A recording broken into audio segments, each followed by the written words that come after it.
Okay, here we go live in. Oh.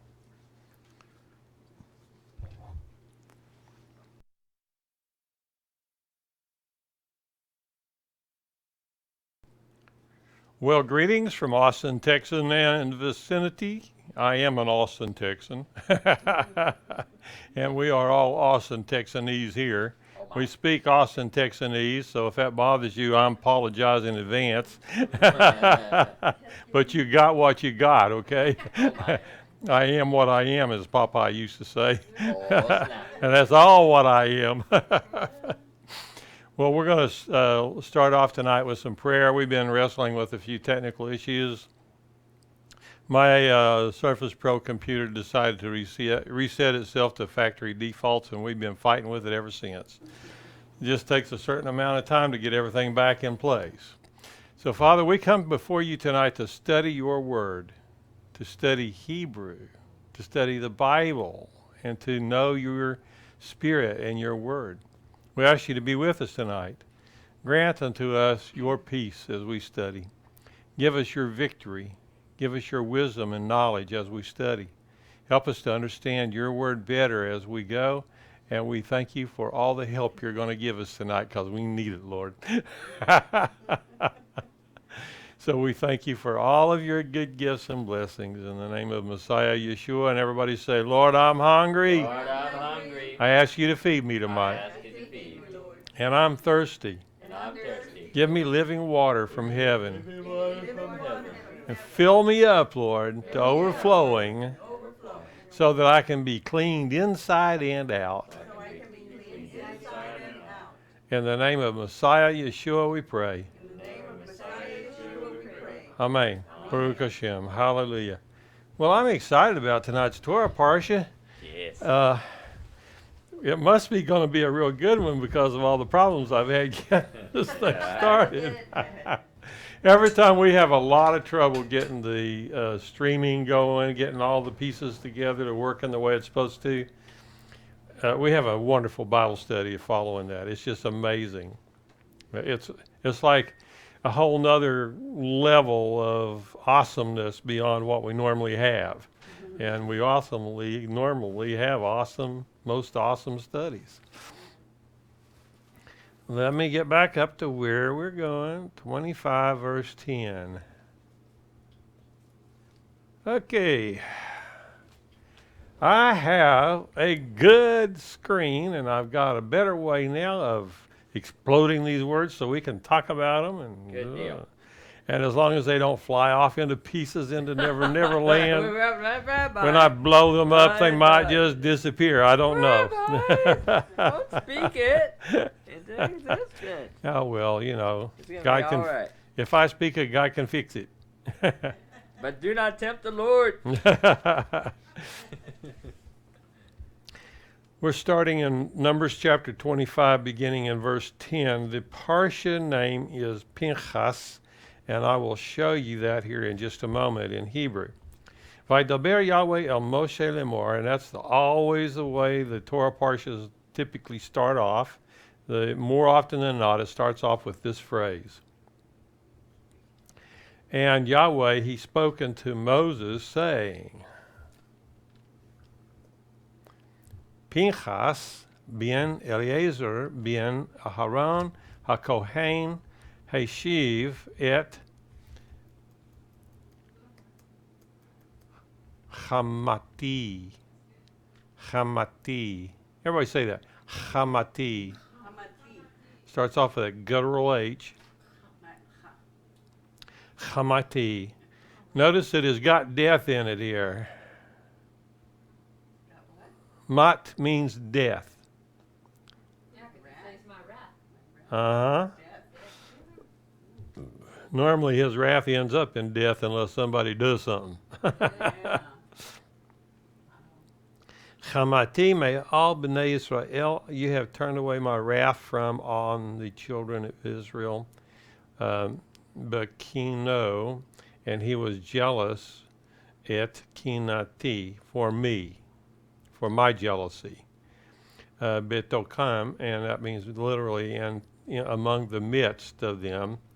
Velo kiliti, so that I did not consume the children of Israel in my jealousy and my anger and my wrath. So we're going to go back up now to verse 11. Pinhas. Everybody say Pinhas. Pinhas.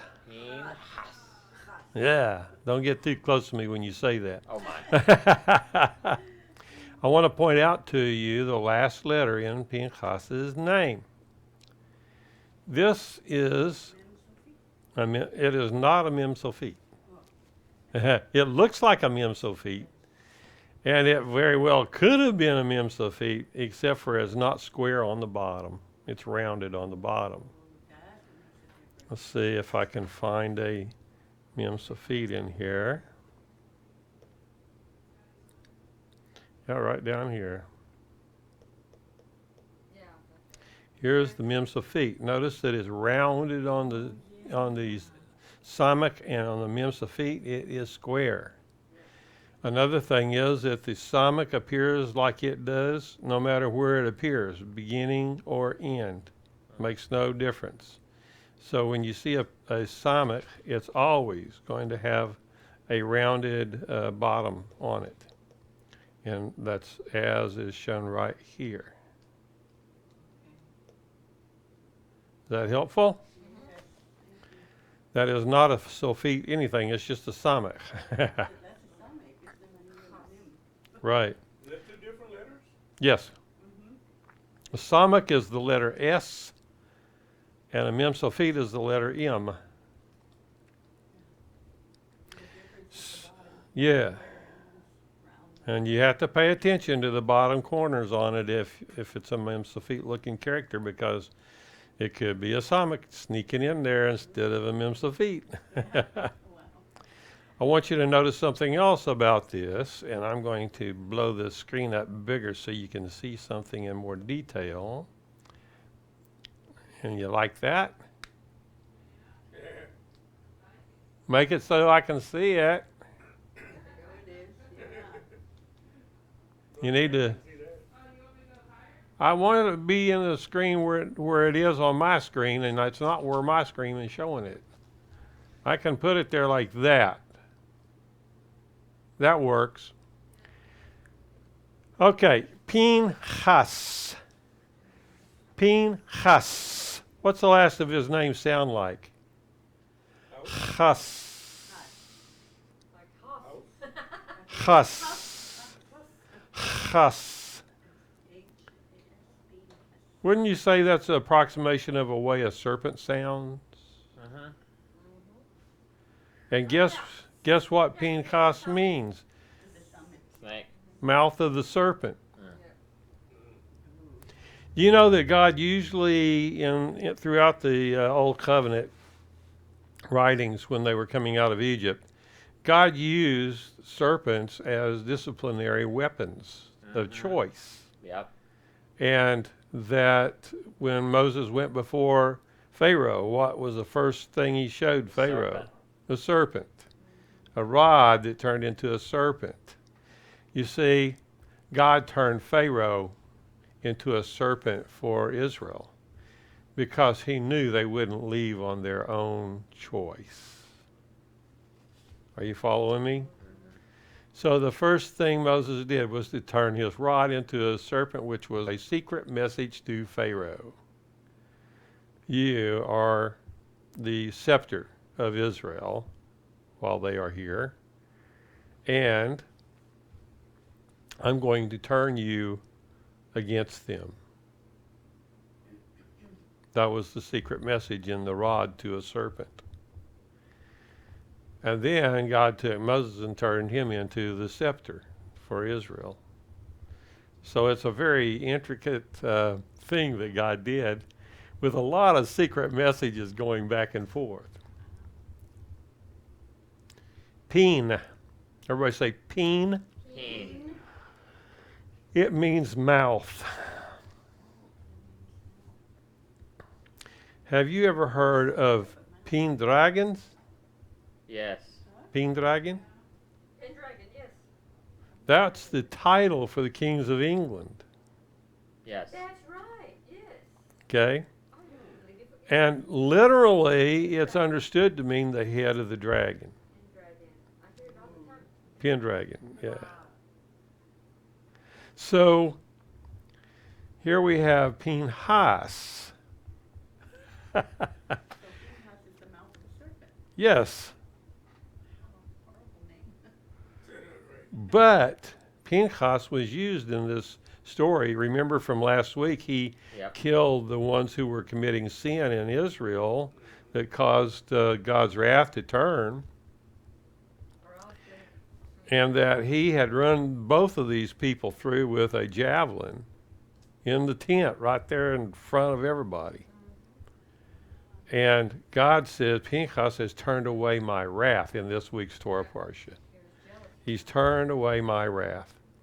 So Pinchas is a picture of God's serpents that he used throughout the Torah as disciplinary agents to turn the people back to God. God tends to do that. You remember Paul was yeah, exactly. Paul said when he wrote the letter to the 1 Corinthians, he said that this guy that's committing this sexual sin that not even the Gentiles do, right in front of the whole community, that he needs to be turned over to his father, Satan the devil, for the destruction of his flesh in hopes that his soul will be saved.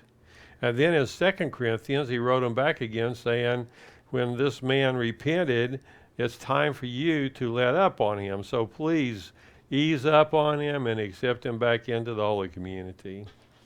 And so that's a picture of how God uses Pinchas and, of course, the dragon. The dragon is supposed to scare God right back into you. And so you are expected to panic and turn back to God and cry out to him. Turn from evil and come to Right. So Pinhas ben Eleazar. Remember who Eleazar is?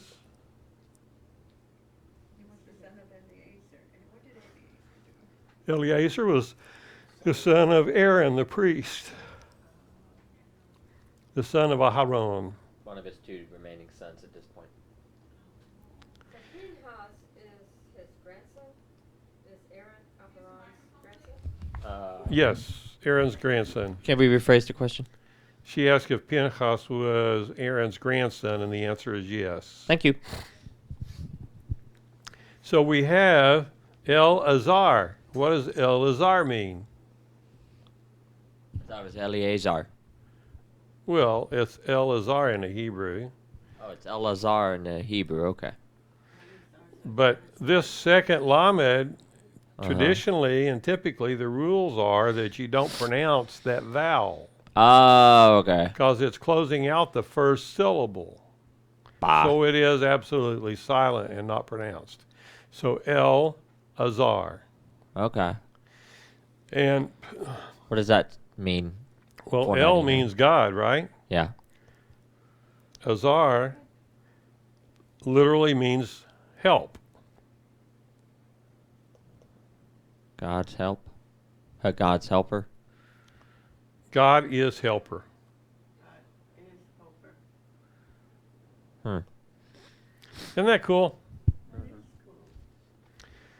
So he's the son of Aaron, the priest.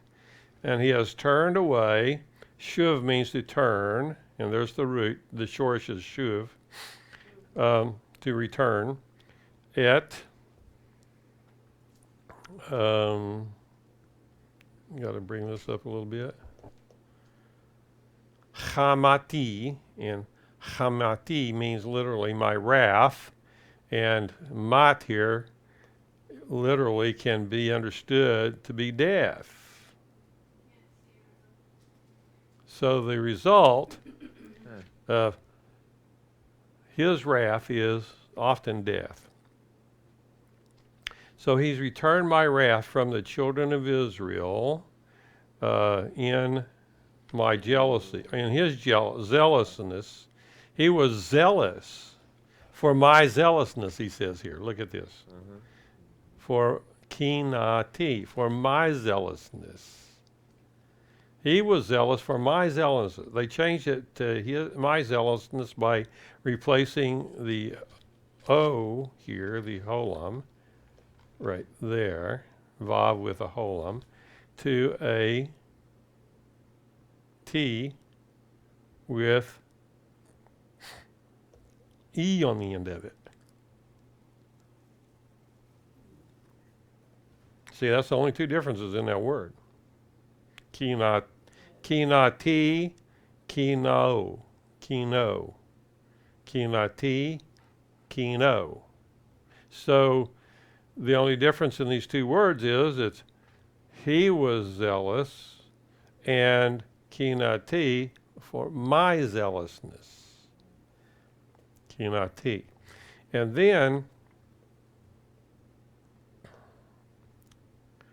I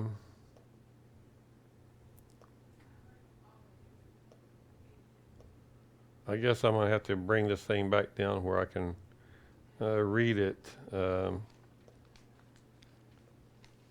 just bring that back. So says, okay, let's go up.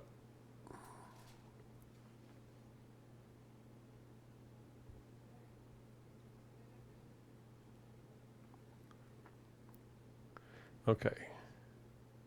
So Pinchas, the son of Eleazar, the son of Aaron, the priest, has turned away my wrath from the children of Israel. While he was zealous for my zealousy, see, kine, it's the same root. You follow me? Yeah. So he was zealous for my zealousness. He took my place here. And he drove the point home, excuse the pun. Yeah. He sure did. Right through there. But Tochem, in other words, he was among them, and that I did not consume the children of Israel in my jealousy. There's that kinati again. In mine, here on the end. Okay? Is that interesting? Now in verse 12, lechen. Here's the shorish. Don't do that to me. There's the shorish. It's kin. Now, again, Hebrew is a very, very conceptual language, and sometimes it's really tough to try to take a phrase and translate it into English. Here, kin means so. It is so. In other words, if you say, are you going to town? I say, it is so. Kin. You got it? Okay, but here it says, lachen, to so, to the so. In other words, therefore, because of all the foregoing things, you could say. To the so, wherefore, say, hineni, hineni Adonai. Remember that? Yep. Okay, hineni means, behold, it is I. Okay? He says, say, hineni noten lo et briti shalom. Behold, I give unto him et, the sign of the direct object, briti, my covenant of shalom. Way cool. The haita. Now this is a word that's, the root is to be, but it's a mixed up tense here, okay? They changed up the tense of it.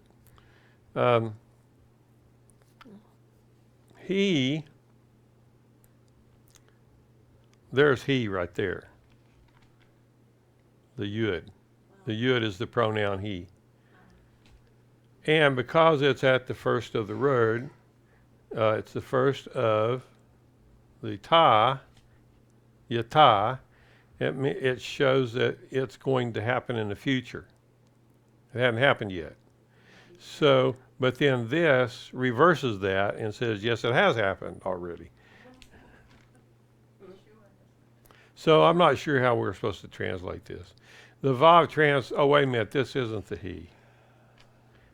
The he would have been up here.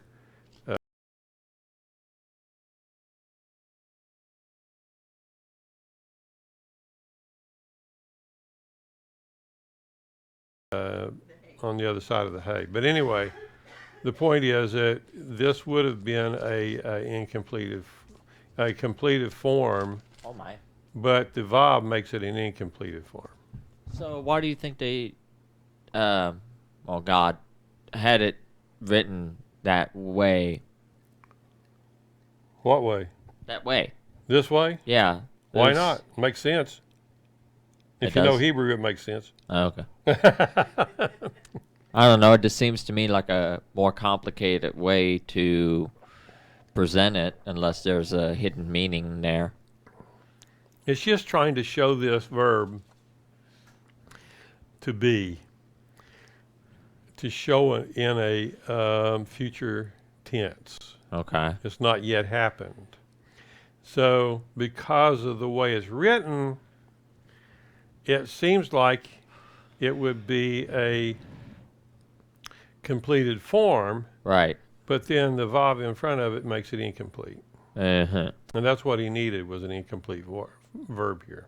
Okay. So, and he is going to have, that help a little? Yes. He is going to have to him and to his seed, la zara. Zara is the shorish, the root. And his seed, and here's the his on the end of it here. Acharaf, and that means after him. Brit, a covenant. Kahunat, and that's the same as the Kohanim, the Kohen, Right. the priesthood. And Olam is everlasting. Now, Rabbi, we brought this up last year. Wasn't Pinhas already a descendant of the Levi? Yeah. He was a son of Aaron who was of the tribe of Levi, but he was the priestly family of Levi. So the upgrade here is, what's the benefit of this upgrade compared to what he already had? Well, he was a part of the priesthood, Uh-huh. but he is being given something beyond that here by God. Right, that's what I'm trying to understand. What is the benefit of what he's getting here beyond what he already had? Shalom. Oh, the Shalom piece.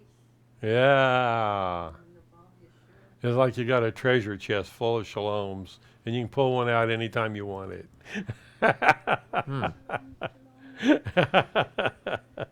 Technically, we still have it. Based on that. Yeah. Today was one of those days. I needed a 24-hour version today.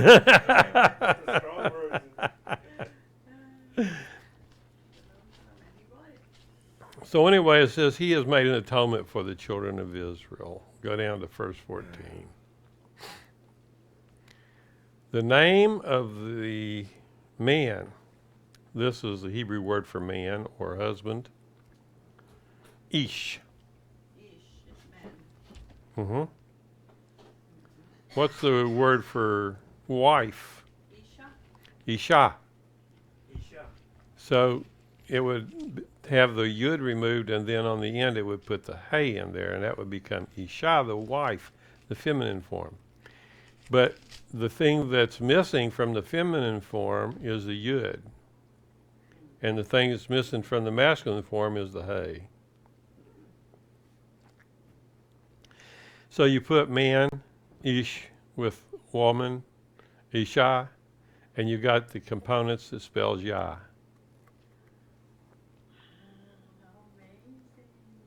Yeah. Yah is God, right? Oh, wow.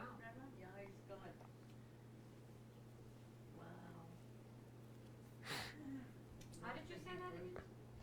I'm Did sorry you say again? that again? You want me to go through that again? Please. Is that what you're wanting me to go all the way back to the beginning and run it all the way back through? No, just this part, Rabbi. Don't take it out of context. Okay. We've got two components that make up a home. We have Ish, which has a Yud in the middle of it, Uh-huh. and Isha, which has the Hey at the end of it without the Yud in the middle. So when a man and a woman come together in marriage and the two become one flesh, then they bring together the first and second letters of the name of Yahweh. So the first and second letters then becomes Yah, abbreviated form of his name. Which means Yah means I be.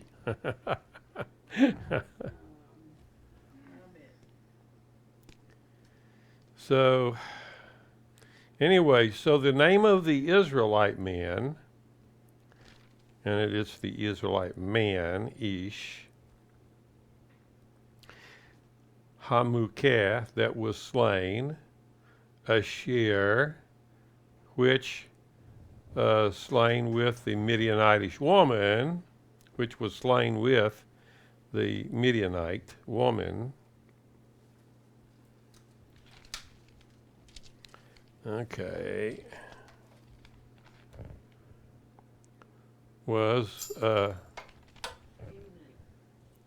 Zimri was the name of the Midianite woman, and she was the son of Salu. Zimri. I got lost here. Let me go back. We're on 14. Now the man of Israel who was slain with the Midian. You're on 14 now, the man of Israel. I got you. The woman was Zimri, son of Salu. You might want to make sure you have the mic. Otherwise, I have to keep repeating what you said. So we have. So I'm bringing this down so I can read it. The name of the woman, Ha'isha, that was slain. Because I thought this said the name of the Israelite men. It was there up there, one verse up. Yeah, a little bit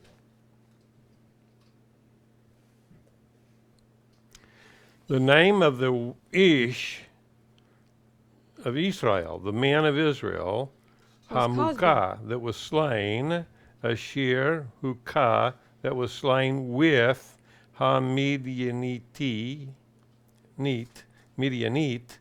that means a female Midianite. Zimri, his name was Zimri.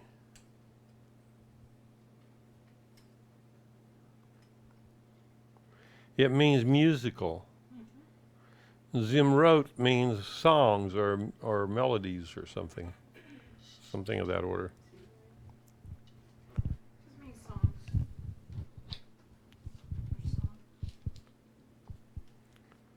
Zamar, with the idea of striking with the fingers, probably like a guitar or something. To touch the strings or parts of a musical instrument, to play upon it, to make music accompanied by the voice, hence to celebrate in song and music. Interesting. So Zimri was a musician, son of Salu. Here's your, what you thought was a mem feet right there at the beginning. And that's the beginning of a word, so that's not going to be a final letter. So that's going to be Samek, and it's Salu. Bless you. Salu like health. Salu, or Saleh. It means to weigh. I guess to weigh like as in counting silver or gold or whatever. Salu, the prince of a house, chief of the Shimonites. Shimon, remember Shimon? You mean Simon? Simon. What does Shimon mean? It's an imprecatory application of the word to listen. Shema. Is the shorish is Shema. But the nun on the end makes it a mandatory. Okay.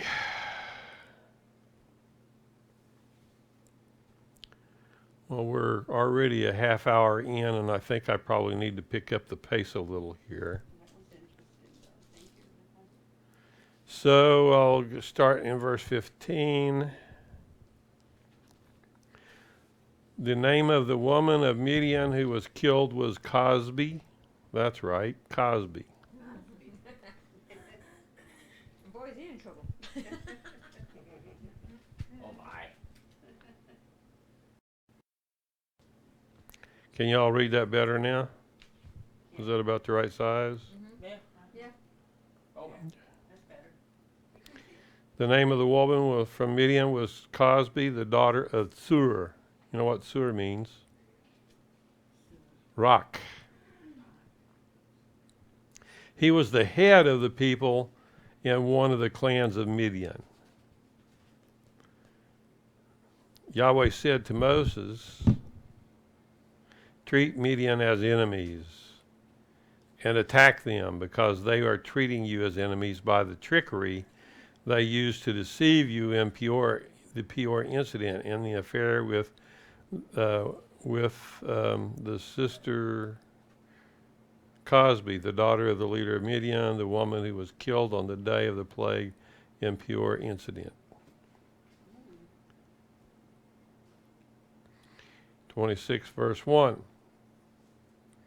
After the plague, Yahweh said to Moses and Eleazar, the son of Aaron the Cohen, take a census of the entire assembly, people 20 years and over by their ancestral clans, all who were subject to military service in Israel. So now they take a census. And this rendition here is the typical reason why nations take censuses of their people, so they can tell how they are going to fare in a war against another country. They want to know if they have enough warriors, soldiers, to be able to do the job. I want to skip on down, get past some of the census taking here. A lot of names. What was the actual pay? Mike. Oh, okay. What was the what?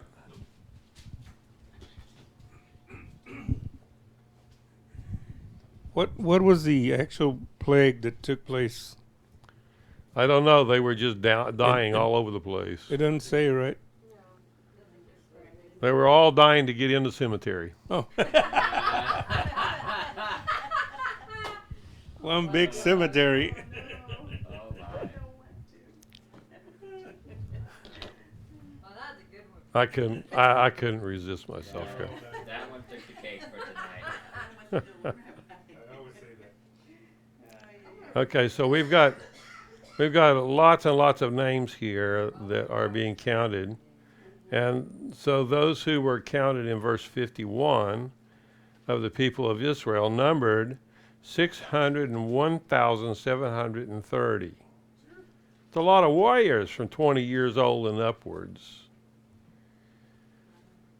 The multiplying, Rabbi. Yes, they are. Verse 52, Yahweh said to Moses, the land is to be parceled out among these as possessions to be inherited according to the number of the names. To those families with more persons, you are to give a greater inheritance. To those with fewer, you are to give a smaller inheritance. Each family's inheritance is to be given according to the number counted on it. However, the land is to be awarded by lot. In other words, they're going to have a kind of like a straw measuring system where, you know, if you got the shortest straw, then you get this one, and if you got the longest straw, you get that one, or whatever. So they are drawing lots in order to pass the inheritance on to the various tribes. But the inheritance is to be parceled out by lot between the families with more and those with fewer. So they'll even do that for larger families, parcel it out. Verse 57, those counted among the Levi by their families were Gershon, the family of Gershoni, of Kahat, the family of Kahati, the Meraris, and the family of Merari. These are the families of the Levites. Family of Levini, the family of Hebroni, the family of Malchi, the family of Mushi, and the family of Korchi. Kahat was the father of Amram, who was the father of Moses and Aaron and Miriam.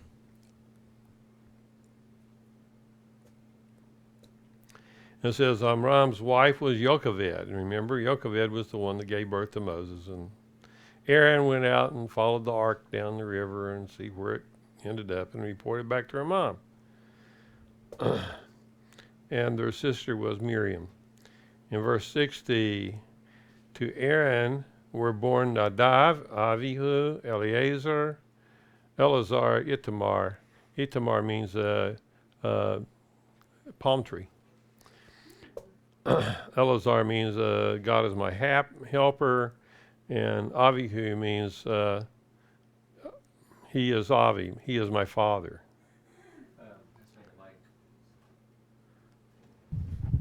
So one thing about the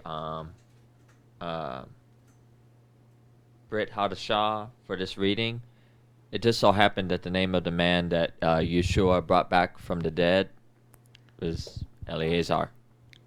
Yeah. He brought back a man named Eleazar, Mark and Luke. He happened to be the one whose home, if I'm not mistaken, reading this and understanding this, also happened to be the man whose home Yeshua had the last meal for Pesach at. Possibly, yeah. I think so. So there's a connection there, another hidden meaning there. Eleazar. Yeah. I'm reading the corresponding on them right now, and I just now making the connection that it makes actually quite a bit of sense, because it then connects with the hidden meaning of that Last Supper, and also connects here in Torah.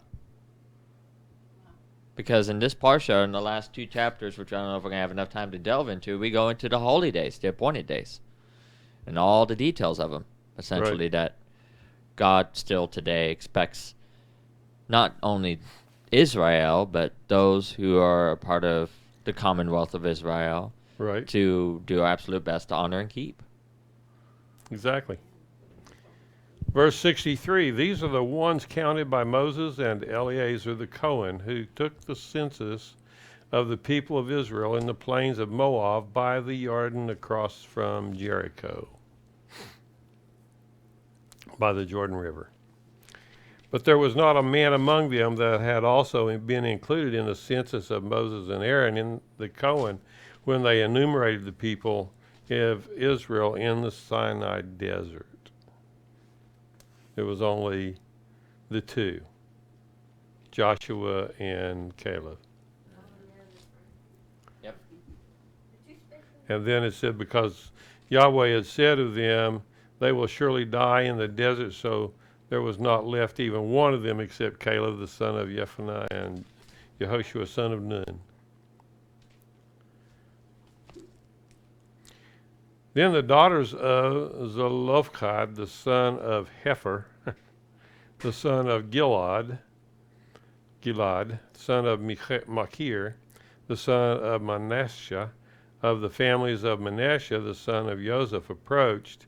These were the names of his daughters, Milcah, Noah, Hoglah, Milcah, and Tirzah. They stood in front of Moses and Eleazar, the Cohen, the leaders of the whole community, at the entrance of the tent of the meeting, and said, our father died in the desert. He wasn't part of the group who assembled themselves and rebelled against Yahweh. in Korach's group, but he died in his own sin and had no sons. Why should the name of our father be eliminated from his family just because he didn't have a son? Give us property to possess among the brothers of our father. And Moses brought their cause before Yahweh. Yahweh answered Moses, the daughters of Zelophehad are right in what they say. You must give them property to be inherited along with that of their father's house. Have what their father would have inherited pass on to them. Moreover, say unto the people of Israel, if a man dies and does not have a son, you are to have his inheritance passed to his daughter. If he doesn't have a daughter, give his inheritance to his brothers. If he has no brothers, give his inheritance to his father's brothers. And his father doesn't have any brothers, give his inheritance to the closest relative in his family, and he will possess it. And this will be a standard judgment to be used by the people of Israel, as Yahweh ordered Moses. Yahweh said to Moses, climb this mountain in the Avarim range, and look out at the land which I have given to the people of Israel. After you have seen it, you too will be gathered to your people, just as Aaron your brother was gathered, because in the Sin desert, when the community was disputing with me, you rebelled against my order to uphold my holiness by means of the water with them looking on. And this was Mirvat Kadesh spring in the Sin desert. And Moses said to Adonai, let Yahweh, God of the spirits of all human beings, appoint a man to be over the community, to go out and come in ahead of them, to lead them out and bring them in, so that Yahweh's community will not be like sheep without a shepherd. And Yahweh said to Moses, take Yehoshua son of Nun, the spiritual man, and lay your hand on him. Put him in front of Eleazar the Cohen and the whole community, and commission him in their sight. Delegate to him some of your authority, so that the entire community of Israel will obey him. He is to present himself to Eleazar the Cohen, who is to find out by means of the Urim what Yahweh's will is for Yehoshua's decisions. And there's so much in this. I mean, I could probably talk for a whole hour just on this little section right here. The high priest is the one who is supposed to be giving the instructions to the one who would be like the physical king, or who is the physical head of Israel and her armies. So Yehoshua would be taking that place, and the priest would then confirm Yehoshua's decisions so that everyone would know that God was behind his decisions. Then at his word they will go out, at his word they will come in, both he and all the people of Israel with him, the entire community. Moses did as Adonai had ordered him. He took Yehoshua, put him before Eleazar the Cohen and the whole community, laid his hands on him. That's smikah, to place your hands on for the purpose of slaughtering the sacrifice, or as a means of imparting a blessing, and so on. So he laid his hands on him and commissioned him, as Yahweh had said through Moses. Yahweh said to Moses, give an order to the people of Israel and tell them you are to take care to offer me the proper time, at the proper time, the food presented to me as offerings made by fire, providing a fragrant aroma for me. Tell them this is the offering made by fire that you are to bring to Yahweh, male lambs in their first year and without defect, two daily as regular burnt offerings. Offer the one lamb in the morning and the other lamb at dusk. At dusk there is Bain Aravim. And so it is typically understood to be sometime around 3 o'clock in the afternoon. But that's not always the case.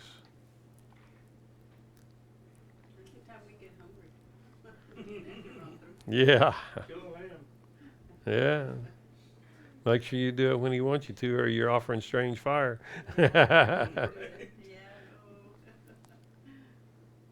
Okay. So you're to offer 2 lambs daily as a regular burnt offering. Offer 1 lamb in the morning and the other at dusk, along with the 2 quarts of fine flour as a grain offering. Why would you think they would pick 3 o'clock in the afternoon at dusk? That's not at the setting of the sun. Isn't it the time they pray? It's probably traffic hour, high traffic hour. Rush hour. Yeah. Right. I just- yeah. Well, But maybe that's 3 why o'clock- around that time I'm not 3 very o'clock operational. is the time that was chosen for the afternoon sacrifices. So, Because it takes time to. It takes time. Yeah, it takes a lot of time to prepare it. I mean, you gotta. Yeah.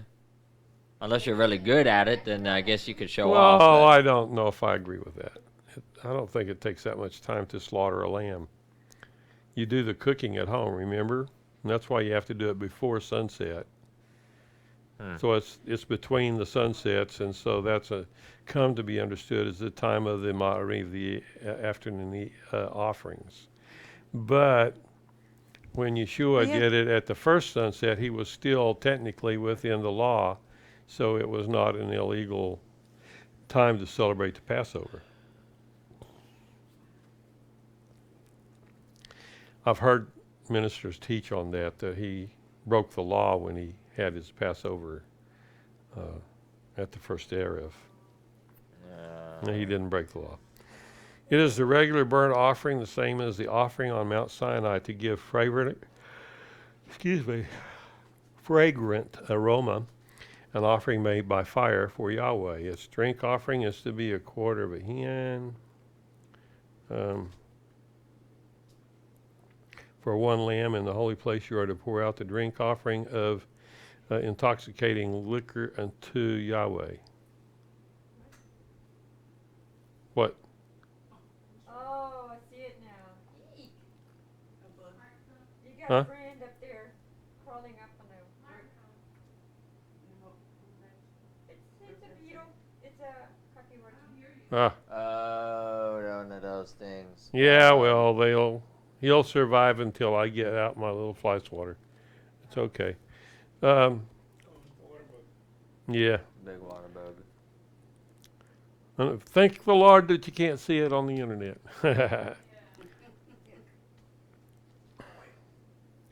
The other lamb, it says you are to present at dusk. That's going to be between the evenings again.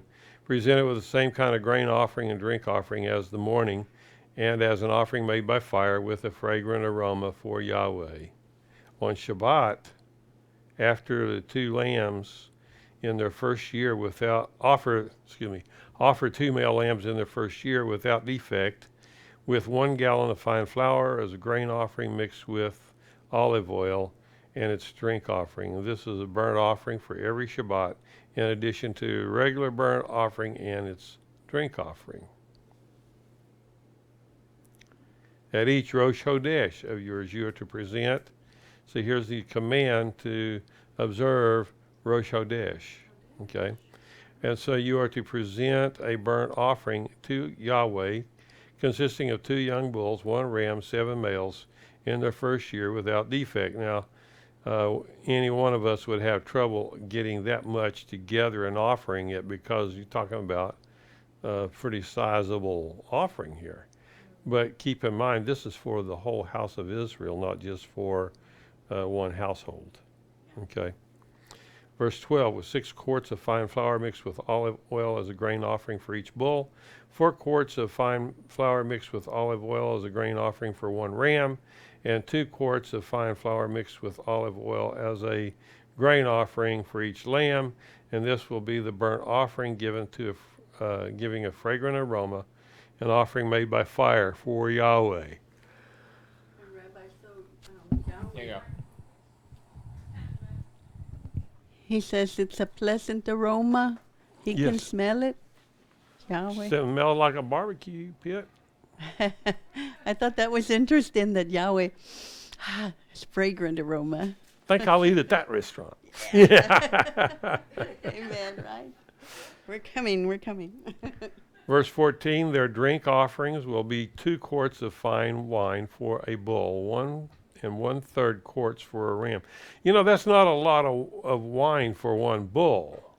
I mean, if you're only having the priesthood consume this, and 2 quarts of fine wine, 2 quarts of wine for a bull, that's not enough, really. That's 1 quart jar. That's not too much different than what we do at our Passover Seder. You see what I'm saying? Mm-hmm. Just trying to put it in proportion here. Was this for the whole assembly? Well, this is for the leadership, Right, so only the Levites, or Aaron and them are the drinking. priesthood, yeah.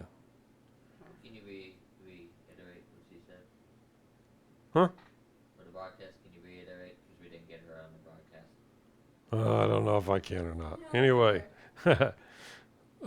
verse 14 again. Their drink offerings will be 2 quarts of wine for a bull, and 1 1/3 quarts for the ram, and 1 quart each for a lamb. And this is the burnt offering for every Rosh Hodesh throughout the months of the year. Also, a male goat is to be offered as a sin offering to Yahweh, in addition to the regular burnt offerings and its drink offering. One question. Yes. So for Rosh Hodesh, we actually do a prayer for the sighting of the moon, new Mhm. moon, and blow the trumpet, Mm-hmm. and then also we should have a meal. Mm-hmm. Okay, Barbecue. I didn't know that. And he says for every month of Yeah. the year. Yeah. Since we don't have the temple and the priesthood and we don't have all the structure here for doing these things, then we just try to do it as a memorial, so everything is done in approximation of what would have been done if we had a temple. Yeah. Okay. But it can't be the official one because it requires the high priest to establish, to sanctify the month. Yes. Okay. And since we have no high priest to sanctify the month, then we're kind of stuck out in the back 40 until Messiah comes. Go back 40. Thank you, Rabbi. It says on the first month on the 14th day of the month is Adonai's Pesach. On the 15th day of the month is to be a feast. Matzah is to be eaten 7 days. The first day is to be a holy convocation. Do not do any kind of ordinary work, but present an offering made by fire, a burnt offering to Yahweh consisting of 2 young bulls, 1 ram, 7 male lambs, and in the first year they are to be without defect for you. With their grain offering and fine flour mixed with olive oil, offer 6 quarts for a bull, 4 quarts for a ram, and 2 quarts for each of the 7 lambs. Also, a male goat is as a sin offering to make atonement for you. You are to offer these in addition to the morning burnt offering, which is the regular burnt offering. In this fashion, you are to offer daily for 7 days the food of the offering made by fire, making a fragrant aroma for Yahweh. It is to be an offering in addition to the regular burnt offerings and its drink offerings. On the 7th day, you are to have a holy convocation. Do not do any kind of ordinary work. On the day of the first fruits, when you bring a new grain offering, and that would be for what we call Pentecost or Shabbat. Shavuot. On the day of the first fruits, when you bring a new grain offering to Yahweh in your feast of Shavuot, you are to have a holy convocation. Do not do any kind of ordinary work, but present a burnt offering as a fragrant aroma for Yahweh, consisting of 2 young bulls, 1 ram, 7 male lambs in their first year, and their grain offering, fine flour mixed with olive oil, 6 quarts for each bull, 4 quarts for 1 ram, and 2 quarts for each of the 7 lambs, plus a male goat to make atonement for you. You are to offer these in addition to the regular burnt offerings and its grain offering, and they are to be without defect for you with their drink offerings. In the 7th month, on the 1st day of the month, you are to have a holy convocation. Do not do any kind of ordinary work. It is a day of blowing of the shofar for you. Prepare a burnt offering to make a fragrant aroma for Yahweh. 1 young bull, 1 ram, 7 male lambs in the first year without defect. With their grain offerings, consisting of the fine flour mixed with olive oil, 6 quarts for the bull, 4 quarts for the ram, and 2 quarts for each of the 7 lambs. Also, 1 male goat as a sin offering to make atonement for you. This is to be in addition to the burnt offering for Rosh Chodesh with its grain offering, and the regular burnt offerings with its grain offering, and the drink offerings according to the rule for them. This will be the fragrant aroma, an offering made by fire to Yahweh. On the 10th day of the 7th month, you're to have a holy convocation.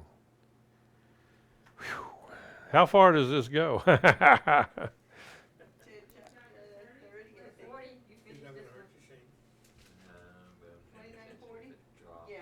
it got over there already? We're almost done, Rabbi. Yeah, I feel like it in my insides. On the 10th day of the 7th month, you are to have a holy convocation. You are to deny yourselves, and you are not to do any kind of work. But you notice it doesn't say you are to fast. But fasting is a denial. Okay? Day of Atonement, that's what it said. Right. It does not say to fast on this day, but fasting is implied. But Okay? it doesn't say what kind of a fast either. No, it doesn't. So it could be what Yahweh puts in your heart. It just says deny your flesh, deny yourselves. Verse 8, but you are to present a burnt offering to Yahweh, make a fragrant aroma, 1 young bull, 1 ram, 7 male lambs in the first year. They are to be without defect. With their grain offerings, fine flours, little flour mixed with olive oil, 6 quarts for the bull and 4 quarts for 1 ram, and 2 quarts for each of the 7 lambs. Also 1 male goat is a sin offering, in addition to the sin offering for the atonement and regular burnt offerings with its grain offerings and their drink offerings. Okay, and I just hit the wrong key.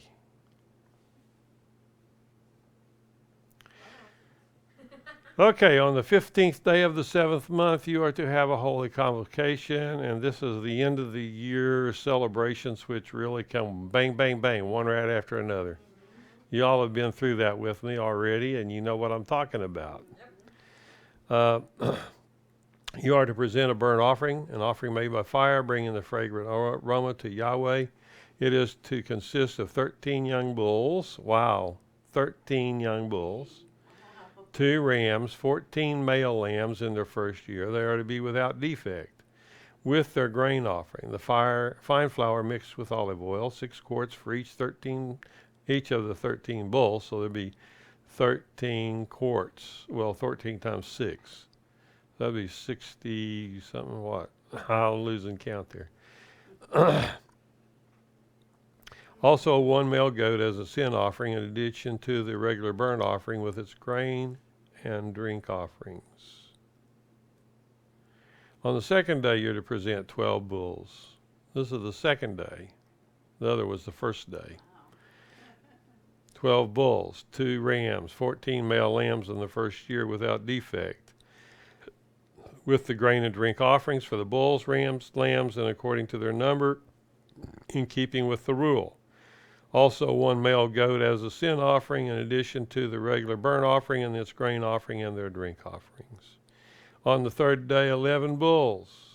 On the 3rd day, no, never mind. I'm sorry.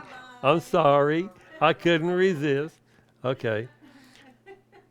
On the 3rd day, 11 bulls, 2 rams, 14 male lambs in their first year without defect, with the grain and drink offerings for the bulls, rams, lambs according to their number, in keeping with the rule. Also 1 male goat as a sin offering, in addition to the regular burnt offering with its grain and drink offerings. On the 4th day, 10 bulls, 2 rams, 14 male lambs in the first year without defect, with the grain and drink offerings. Now, we've talked about all of these before. And how many are the total of the number of bulls that is offered during this season? It goes up to all the way to 70 70. And why do you think the number is 70? completion. Okay. 70 nations. The 70 nations around Israel. They are acting as the priests for the nations. Isn't that interesting? Joseph, that's right. When he counted all his sons, that was 70. So sorry. On the 4th day, 10 bulls. On the 5th day, 9 bulls. On the 6th day, 8 bulls. Wonder how many on the 7th day. That's a lot of bull. 7 bulls, 2 rams, 14 male lambs. On the 7th day, 7 bulls. On the 8th day, they're to have a festival assembly. You're not to do any kind of work, but you are to present burnt offering made by fire, giving a fragrant aroma to Yahweh. 1 bull, 1 ram, 7 male lambs in the first year without defect. The grain and drink offerings for the bull and the ram and the lambs according to their number, in keeping with the rule. Also 1 male goat. Where did I go? And 1 male goat for sin offering on 38. What verse are we in? Well, that's your Verse 37. Okay. That's 38. Yeah, 38. Also 1 male goat is a sin offering in addition to the regular burnt offering with its grain and drink offerings. You're to offer these to Yahweh at your designated times. Y'all quit that yawning now. I'm going to end up yawning right after you. Then everybody will know we're sound asleep right here in Zion, okay? Already all at once. That's a shame. You are to offer these to Yahweh at your designated times, in addition with your vows, voluntary offerings, whether these are your burnt offerings, grain offerings, drink offerings, or peace offerings, or, in other words, backyard barbecues. Yeah. And Moses told the people of Israel everything just as Adonai had ordered Moses. And that ends the Parsha 41, which is Pinchas, and Parsha 42 will be Matot, or tribes. So go ahead and read ahead and get all grounded well in the Word and what it actually says, and I may test you on this, okay? So, There are so many names. right, we're going to count up exactly how many different kinds of offerings we offered during the month. Okay, but anyway, no, Oh, God. I'm joking. Have a test on the names. Yeah. Andrew does good. He tries to tie in everybody who they are, their descendants, and where they came from. That's a lot. It is a lot. But it means something once you go through all that. I found a gigantic book in one of the libraries that had all. Where'd he go? That's what I was afraid I know, me too. I said he's gonna jump. He came down. He's down there. He won't hurt anybody. A huge fat book about this, Now we'll make him unclean. but this fat were nothing but names Huh. Too good with salt. in the Jewish section. Let Mom, Mike. By the way, remember I told you what my favorite study Bible is? No. Is it the one that you pulled out one time that was old? ZionMJC?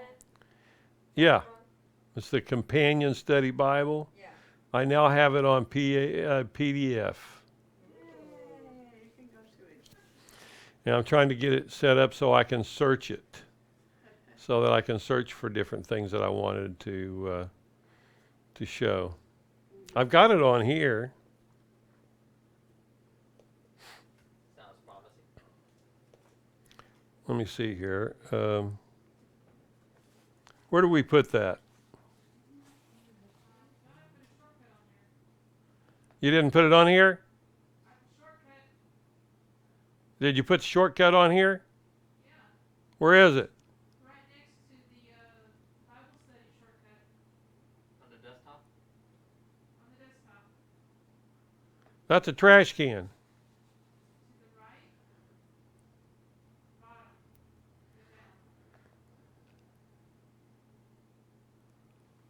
Go down. Oh, companion study notes. Okay. And so it's got it broken down by book. So if I wanted to get the companion study Bible on this week's Parsha, which would be Numbers 25.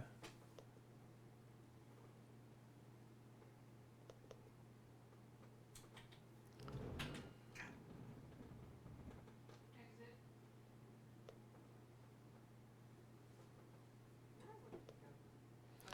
Okay, so anyway, so what we would do is essentially, Ooh, talk about fast. huh? He was trying to get it and escape to your side over there. Yeah, he knows he's in trouble now. Yeah. Went to interrupt in the Bible study. Man, I'll tell you what, wherefore, why for, and however. Okay, so See, this looks exactly like my hardbound copy. Wow, look at that. Look at all the notes. Look, wow. That's a deep study. Well, there's some really amazing stuff in here. Stuff I've never seen with anybody else's study Bible. And it's even got scribal notes in the columns where scribes have been counting out the. yeah. I wish mine would have had that. Mine was longer than the same brand as his. I mean, it has on some of them it has look. But anyway, there are some app notes in here to boot. These are just each page's own notes here. But then we've got app note 6, for example, is called out right here in this section. Let me get my little pen out so I can mark it and show you what I'm talking about. Okay, so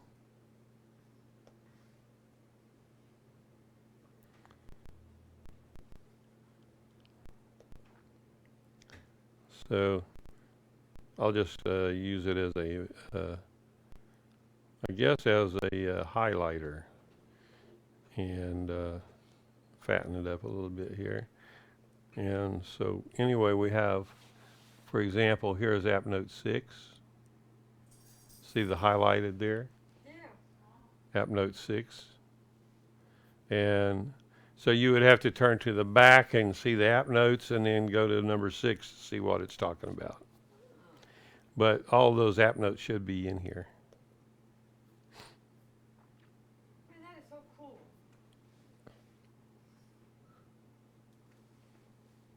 Oh wow. Hmm. Yeah, it would have been nice if everybody would have had So anyway, there's just tons and tons and tons and tons and tons of footnotes. They want us to know things.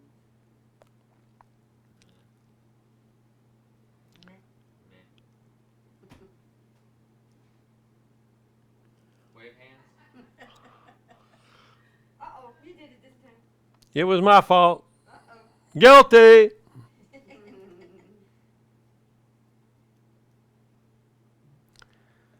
So anyway, this just, it's a very amazing, it takes time for you to learn how to utilize all these resources. And then, boy, you can get yourself really turned around at times too, you know, because That's a lot of info. easy to make mistakes, you know, and turn to the wrong app note and go, well, where'd it go? I thought it was right here. Then you have to go back and look at it and, well, where did that go? I can't find it now. Wow.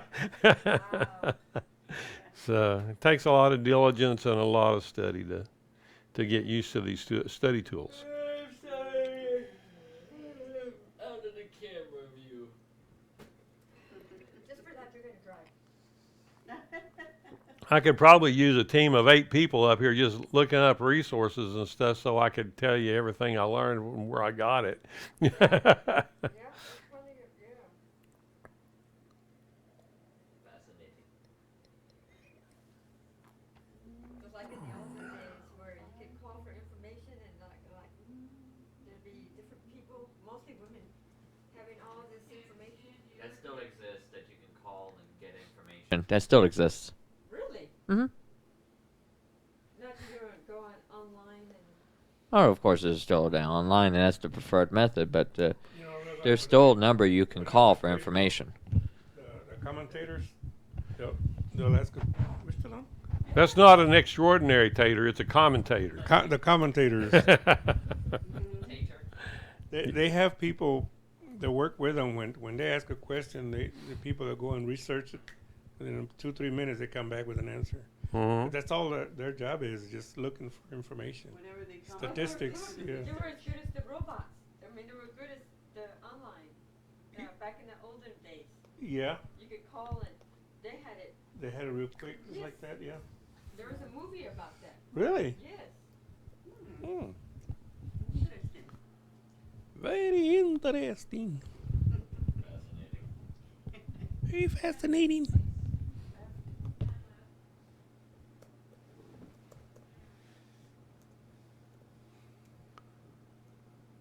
Okay, this is not it's not a searchable text.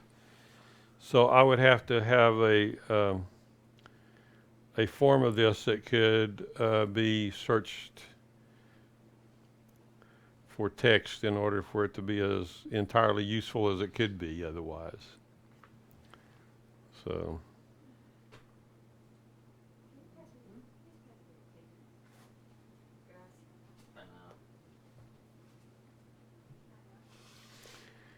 But when you go down and you look at the Brit Hadashah, that's where this comes into really interesting and useful information.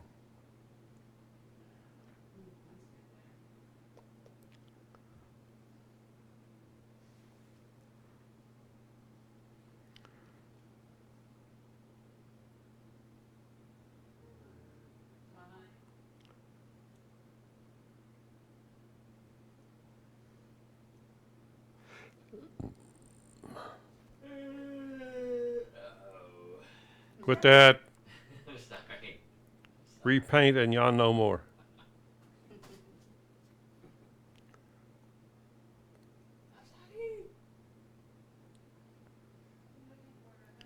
I wanted to get over there's some very interesting things about the life of Yeshua surrounding his birth and his death that are so well covered in these app notes in here that it's just really mind-blowing. Yeah. Makes so much sense when you see it. More sense than Than the, the Bible. yeah. Well, most of the regular Bibles are just teaching essentially the